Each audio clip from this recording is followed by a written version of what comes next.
마음, 굳게 믿는 마음을 신념이라 합니다. 신념이 강한 것은 좋은 것입니다. 어떤 사람의 강한 신념은 그 사람의 지식, 그 사람의 사상, 그 사람의 경험과 밀접합니다. 바른 지식, 바른 사상, 바른 경험에서 나온 신념은 그 사람을 강하고 담대하며 그리고 뜻을 굽히지 않는 의지의 사람으로 만들어줍니다. 그렇지만 강한 신념이 항상 좋은 것만은 아닙니다. 잘못된 지식, 사상, 경험에서 나온 신념은 잘못된 신념이 됩니다. 잘못된 신념으로 강하고 담대하며 뜻을 굽히지 않는 사람이 있다면 그는 세상에서 가장 골치 아픈 부류의 사람 중 한 사람이 됩니다. 일단 그 사람과는 대화 자체가 안 됩니다. 다른 사람에게 상처를 주고 쉽게 정죄합니다. 고집이 황소고집입니다. 우리는 자주 그런 부류의 사람들을 봅니다. 정치인들 중에 유독 그런 사람들이 많이 보입니다. 특히 최근에 그 보이는 듯합니다. 극우, 극좌에 있는 사람들 중 그런 사람들 많습니다. 최근에는 유튜브 영상의 극단적 내용들이 지식과 사상이 되어서 강한 신념으로 발전된 경우 굉장히 많습니다. 목회자 중에도 그런 사람 적지 않습니다. 장로, 권사, 집사 중에도 적지 않습니다. 자기 주장을 굽히지 않습니다. 황소고집으로 억지를 부립니다. 잘못된 신념에서 나오는 자기 주장을 위해 잘못된 논리를 끌어모아서 잘못된 그 주장을 또 밀어붙입니다. 논쟁에서 만약 밀리면 판을 엎어서라도 이기려고 합니다. 그래서 잘못된 신념은 그토록 무섭게 발전됩니다. 뿐만 아닙니다. 정상적인 상대방을 오히려 잘못된 신념에 사로잡힌 사람 취급을 합니다. 이런 분들과는 정말 대화가 안 됩니다. 그냥 대화를 포기해버리는 것이 훨씬 나을 때가 많습니다. 오늘 본문점에 욥과 세 친구들 현재 상태가 그러합니다. 욥과 세 친구들 간 1대3의 논쟁이 벌어졌습니다. 욥기서는 지난주에 이어서 전하는 말씀이기 때문에 지난주 말씀도 잘 기억하셔야 합니다. 욥과 세 친구들 간 1대3의 논쟁이 벌어졌습니다. 서로를 향해서 잘못된 신념에 사로잡힌 자라고 몰아세웁니다. 자기의 주장 굽히지 않습니다. 밀리면 안 되기 때문에 어찌 되었든 간에 했던 말 또 하고 또 하면서 몰아세웁니다. 이건 폭력입니다. 18장부터 본문에 이르기까지 내용을 짧게 먼저 확인하려고 합니다. 18장은 친구 빌닷의 두 번째 말입니다. 지난주 확인했듯이 욥의 주장은 의로운 자도 고난받을 수 있다. 인과응보만 고집하는 것은 잘못된 신학이다 라고 욥이 주장을 했었습니다. 줄곧 주장한 내용이었습니다. 빌닷은 욥의 이런 주장을 4절 보시면 18장 4절 보시면 큰 바위를 옮기려고 시도하는 불온 사상이라고 몰아붙입니다. 악인은 공포의 왕인 죽음에게로 끌려갈 것이라고 말하면서 만약 욥이 회개하지 않으면 그 꼴이 될 것이라고 강조합니다. 마치 어른이 아이들 겁주듯 합니다. 전혀 설득력 없습니다. 그러나 빌닷을 비롯한 친구들은 설득력 없는 그 주장을 굽히지 않습니다. 이제 19장 1절에서 6절 보십시오. 그런 친구들을 향한 욥의 짜증 섞인 말입니다. 너희가 내 마음을 괴롭히며 말로 나를 짓부순다. 너희들이 10번이나 나를 학대했다. 비록 내게 허물이 있다 할지라도 너희들 너무하지 않느냐. 여기 보시면 짓부순다, 학대한다 라는 단어가 나왔습니다. 그렇습니다. 친구들이 3대1로 욥을 몰아세우면서 학대했습니다. 잘못된 신념으로 몰아붙이는 것은 학대입니다. 욥이 주장을 펼치면 자신들이 옳음을 더 강하게 주장하기 위해서 더 몰아세우며 짓부수려 했습니다. 잘못된 신념 이토록 무섭습니다. 지난주 말씀에서 도저히 친구들과 대화가 통하지 않자 나는 하나님과 변론하겠다라고 갈망하는 욥에 대해서 확인을 했습니다. 그러나 아직도 19장 현재 욥은 아직도 하나님의 응답을 듣지 못했습니다. 7절에서 20절은 19장 7절에서 20절은 하나님께서 듣기 원하는 마음으로 하는 욥의 말입니다. 자신의 상태를 이런저런 이미지를 사용해서 구구절절 이야기합니다. 이런 이미지를 사용합니다. 7절 보십시오. 강도를 만나서 살려달라 도와달라 소리쳐도 도와줄 사람이 없구나. 8절 여행 중에 막다른 골목 깜깜한 밤을 만났구나. 9절 마치 이방인에게 능욕당하고 있는 임금과 같구나. 10절 찢겨서 뿌리 뽑혀서 자빠진 나무와도 같구나. 11절 친구들이 원수로 변해버렸음을 확인하면서 아파하는 자와 같구나. 12절 적에게 포위된 자와 같구나. 여기 사용된 이미지가 그런 이미지입니다. 그렇게 하소연한 욥이 자기 주변을 둘러봅니다. 그때 보이는 자신의 상태에 대한 묘사가 13절에서 20절입니다. 현재 욥의 상태가 이러합니다. 형제들, 친척들에게 왕따를 당합니다. 집에 종들마저, 자기 종들마저 욥을 이방인 취급합니다. 종들을 불러도 대답하지 않습니다. 물 한 잔이라도 얻어 먹으려면 종에게 사정을 해야만 합니다. 아내와 친형제들도 욥을 싫어합니다.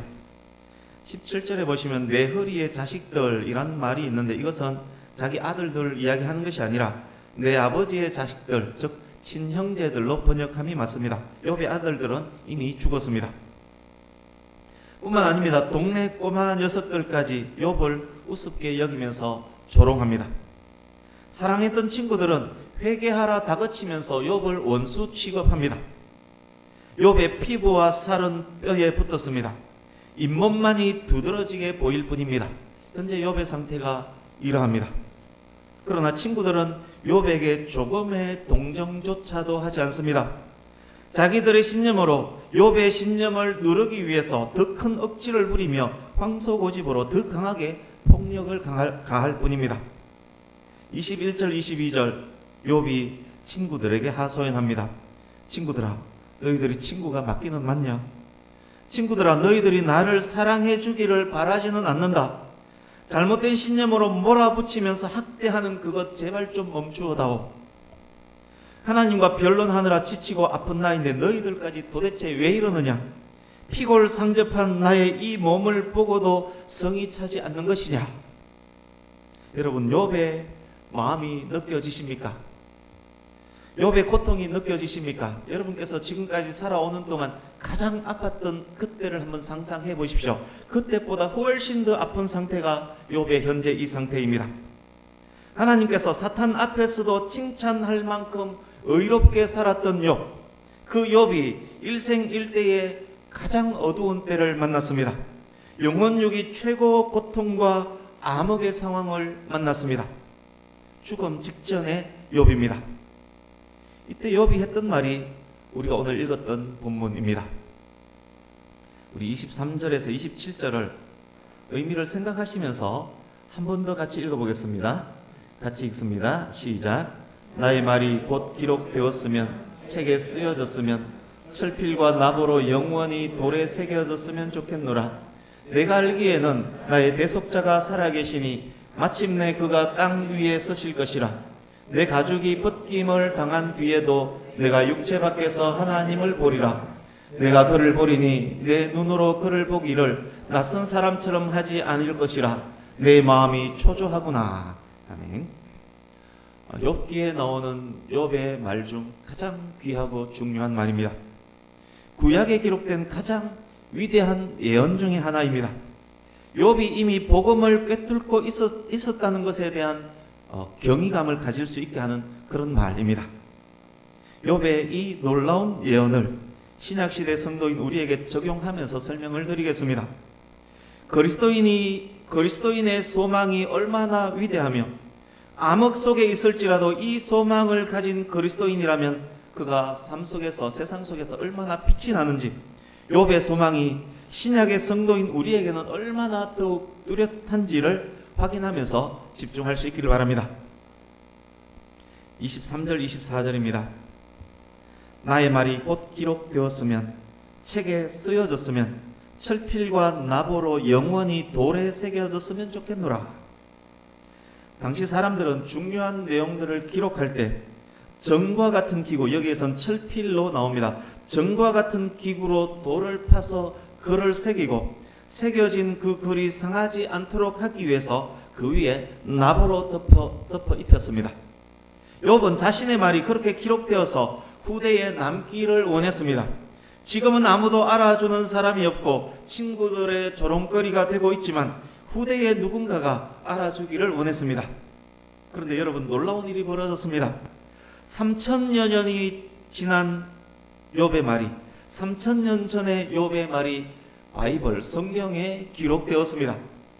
돌을 파서 나무로 입힌 비석의 글과 비교조차 할 수 없을 만큼 오랫동안 보존되고 있습니다.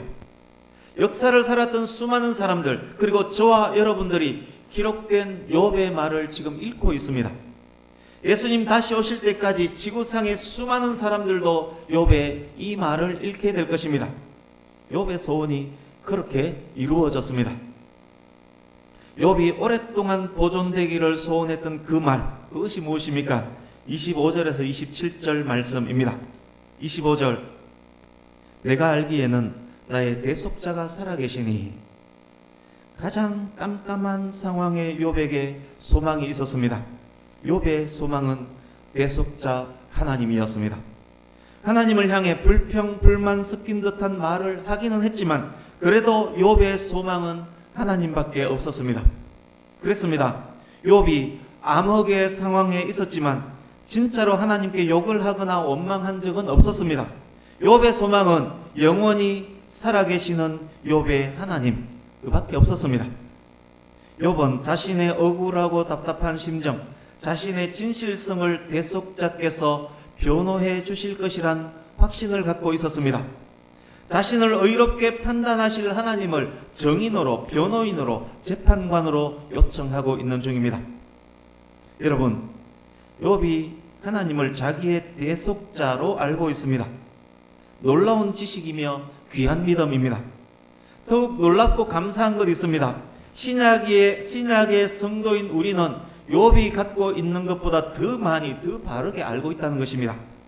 욥이 어렴풋이 보았던 그 대속자가 누구이겠습니까?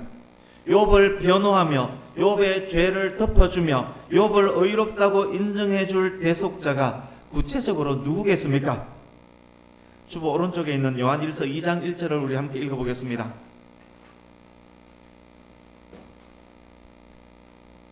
같이 읽습니다. 시작. 나의 자녀들아, 내가 이것을 너희에게 쓰면 너희로 죄를 범하지 않게 하려 함이라. 만일 누가 죄를 범하여도 아버지 앞에서 우리의 대언자가 있으니 곧 의로우신 예수 그리스도시라. 아멘. 영원히 살아계신 대속자, 영원히 살아계신 대언자, 영원히 살아계신 변호인, 십자가에서 죽으심으로 우리의 죄를 대속하시고 그리스도의 대속을 믿는 믿음 안에 있는 자를 십자가의 보혈로 구속하시고 보혈로 죄를 덮어주시고 가려주셔서 하나님 앞에서 우리의 의로움을 변호하시고 대언하시는 하나님, 바로 예수 그리스도입니다. 욥이 고백한 살아계신 대속자 하나님은 태초에 하나님과 함께 계셨던 하나님이신 그리스도인 것입니다. 이어지는 말씀 계속 보겠습니다. 여기에 대속자가 그리스도임을 알았기에 그렇게 적용하면서 설명을 하겠습니다. 마침내 그가 땅 위에 서실 것이라. 하나님께서 욥의 변호인으로 서실 것입니다. 자신을 버리고 떠난 아내와 잘못된 신념으로 자신을 박해하던 친구들 앞에서 정인과 변호인과 대언자로 우뚝 서실 것입니다. 욥의 이 말은 38장 이후에 성취됩니다. 폭풍과 함께 하나님께서 임하십니다. 하나님의 임하심은 모든 문제의 해결이 되었습니다. 뿐만 아닙니다. 이 말은 마침내 그가 땅 위에 서실 것이라, 이 말은 인류의 대속자로 이 땅 가운데 임하신 예수님의 초림에 대한 말이기도 합니다. 예수님께서 이 땅에 서셔서 33년 동안 다니셨습니다. 뿐만 아닙니다. 이 말은 죽었다가 무덤에 묻힌 예수님께서 부활하셔서 땅에 다시 서실 것임에 대한 말입니다. 뿐만 아닙니다. 부활 성천하신 예수께서 다시 이 땅에 임하실 재림에 대한 말이기도 합니다. 26절, 내 가죽이 벗김을 당한 뒤에도 내가 육체 밖에서 하나님을 보리라. 역시 놀라운 고백입니다. 사람들이 자신을 배척하고 조롱하며 억울하게 할지라도, 자신의 몸이 죽어 썩어질지라도 썩어진 몸 밖에서 살아계신 대속자 예수 그리스도를 볼 것임에 대한 고백입니다. 그때 대속자께서 욥의 순전함과 정직함과 하나님 경외함과 악에서 떠난 자임을 핍박자 앞에서 증언해 주실 것입니다. 환난이나 곤고나 핍박이나 기근이나 적신이나 위험이나 칼일지라도, 죽임당하여 피부가 썩을지라도 살아계신 대속자 안에 있는 하나님의 사랑에서 끊을 수 없음을 고백하고 있는 말입니다. 이제 27절 앞부분입니다. 내가 그를 보리니 내 눈으로 그를 보기를 낯선 사람처럼 하지 않을 것이라. 육체 밖에서 하나님을 보는데 욥의 눈, 즉 육신의 눈으로 직접 볼 것이라고 말합니다. 욥이 하나님을 직접 배울 때 낯설지 않을 것이라 합니다. 하나님과 친밀하기에, 하나님께서 욥을 인정하실 것이기에 친숙하게 반갑게 기쁨으로 배울 것이라는 말입니다. 대속자 하나님께서 욥을 기쁨으로 맞이해 주실 것이란 그런 말입니다. 여기 보시면 내가 그를 내 눈으로 낯선 사람처럼 하지 않을 것이라, 이 단어들은 추호도 의심 없이 단호하다, 그 단호한 믿음을 잘 표현해 주는 그런 단어들입니다. 이제 27절 뒷부분입니다. 내 마음이 초조하구나. 마음으로 번역된 원어는 콩팥을 의미하는 단어 킬야입니다. 히브리인들은 인간의 가장 깊은 내면이 콩팥에 있다라고 믿었습니다. 초조하구나로 번역된 원어는 끝나다, 멈추다, 소모하다, 기진하다라는 의미의 단어입니다. 욥의 갈망이 얼마나 컸던지 콩팥이 닳아서 없어질 지경입니다. 대속자를 향한 간절한 소망으로 지금 애간장이 녹아 없어질 지경입니다. 욥의 갈망은 그토록 간절합니다. 욥의 놀라운 고백을 우리가 확인했습니다. 이 말씀을 들으시면서 혹시 여러분께서는 욥의 말 속에 귀중한 기독교 교리가 내포되어 있음이 느껴지십니까? 그것을 느끼셨습니까? 가죽이 벗김을 당한 후에 육체 밖에서 하나님을 볼 것이라는 말 속에는 영원 불멸의 교리가 포함되어 있습니다. 육신은 죽지만 육신 밖으로 나간 영혼은 죽지 않고 하나님을 배울 것이라는 말입니다. 그런데 모순처럼 보이는 내용이 여기에 있습니다. 육신의 눈으로 직접 하나님을 배울 것이라고 말합니다. 육신이 썩었는데 육신의 눈으로 하나님을 뵙다니요. 그렇습니다. 이 말씀 안에는 몸의 부활에 대한 교리 역시 포함되어 있습니다. 부활한 후 새로운 몸을 입고 자신의 눈으로 직접 하나님을 볼 것이란 말입니다. 예배 설교 시작 전에 불렀던 찬송 있지 않습니까? 나의 주를 나의 주를 그곳에서 내가 뵙는데 손에 못자국을 보고 내가 그분이 예수님인 줄 알았다. 평생 맹인으로 살았던 작사가가 평생 맹인으로 살았던 사람입니다. 그분이 예수님인 줄 당신이 천국에서 어떻게 알 것입니까? 라고 누가 물으니까 나의 주를 나의 주를 내가 천국에서 손에 못자국을 보고 알 것입니다 라고 말했습니다. 육신의 부활에서 육신의 눈으로 하나님을 결국 뵙게 될 것이라는 그런 말, 그런 고백입니다. 위대한 교부 제롬이 헬라어 성경을 라틴어로 번역한 것이 벌게이트역 성경입니다. 제롬은 본문 26절, 27절을 이렇게 번역을 했습니다. 학자들에 따라서 다른 주장도 있지만 이 번역이 전통적인 기독교 신앙자들의 지지를 받는 해석입니다. 26절, 27절 벌게이트역을 제가 읽어드리겠습니다. 잘 들어보십시오. 나는 나의 구속자가 살아계심을 안다. 나는 나의 구속자가 땅 위에 서실 것임을 안다. 나는 마지막 날에 내가 땅에서 일으켜질 것임을 안다. 그리고 나는 다시 내 피부로 둘러싸일 것이며 내 육체 안에서 내 하나님을 볼 것이다. 그분을 나 자신이 볼 것이며 다른 사람의 눈이 아니라 내 눈이 볼 것이다. 이 소망이 내 가슴 속에서 확고하다. 이제 28절, 29절도 짧게 설명을 드리겠습니다.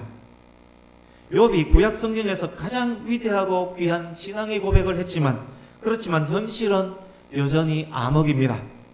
잘못된 신념에 사로잡힌 친구들은 여전히 어떻게 욥을 더 두들겨 팰까 고민 중에 있습니다. 욥이 당하는 고난의 원인, 그 뿌리에는 욥의 죄가 있다는 주장 조금도 굽히지 않고 있습니다.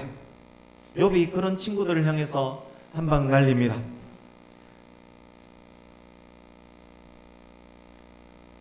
너희는 알아야 한다. 너희는 칼을 두려워해야 한다. 너희들이 계속 나를 학대한다면 나의 대속자가 땅 위에 서는 그날에 나의 대속자께서 너희들의 심판장이 되실 것이다.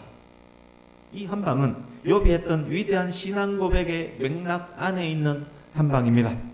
예수님 재림하시는 그날에 알곡과 쭉정이는 나뉘어질 것입니다. 땅 위에 임하신 왕의 왕 예수께서 심판하실 것입니다. 성도들을 못살게 군 악인들은 예수님의 심판대 앞에 서게 될 것입니다. 욥이 그것을 빗대어서 지금 자기 친구들에게 한 방을 날리고 있는 현장입니다. 이제 몇 가지 정리하면서 말씀을 마무리하겠습니다. 욥의 놀랍고 귀한 신앙 고백 확인했습니다. 여러분, 그런데 만약 욥에게 고난과 고통이 없었다면 욥이 이런 신앙 고백을 할 수 있었을까요? 불가능했을 것입니다. 욥도 새 친구 마냥 인과응보의 신학 안에서 벗어나지 못했을 것입니다. 그렇습니다. 욥의 길을 아신 하나님께서 욥을 연단하심으로 순금의 신앙에 이르게끔 여기까지 만들어 오신 것입니다. 아들 이삭을 번제로 드리라는 말씀에 순종할 수 있는 신앙, 부활 신앙에 이르게끔 하나님께서 아브라함을 만들어 오셨던 것과 비슷합니다. 혹 고난과 고통 중에 있는 분 있습니까? 그러나 너무 염려 근심하지 마시기 바랍니다. 우리가 하나님의 백성이 맞다면, 우리가 하나님의 백성이 진짜 맞다면 지금 현재의 이 고난은 점검으로 만들어지는 과정입니다. 결국 이 고난이 우리에게 큰 유익이 될 것입니다. 두 번째, 27절 보십시오. 낯선 사람처럼 하지 않을 것이라. 우리는 이 말씀의 의미를 깊이 새기며 우리 스스로를 돌아봐야 할 것입니다. 저와 여러분 모두는 언젠가는 죽습니다.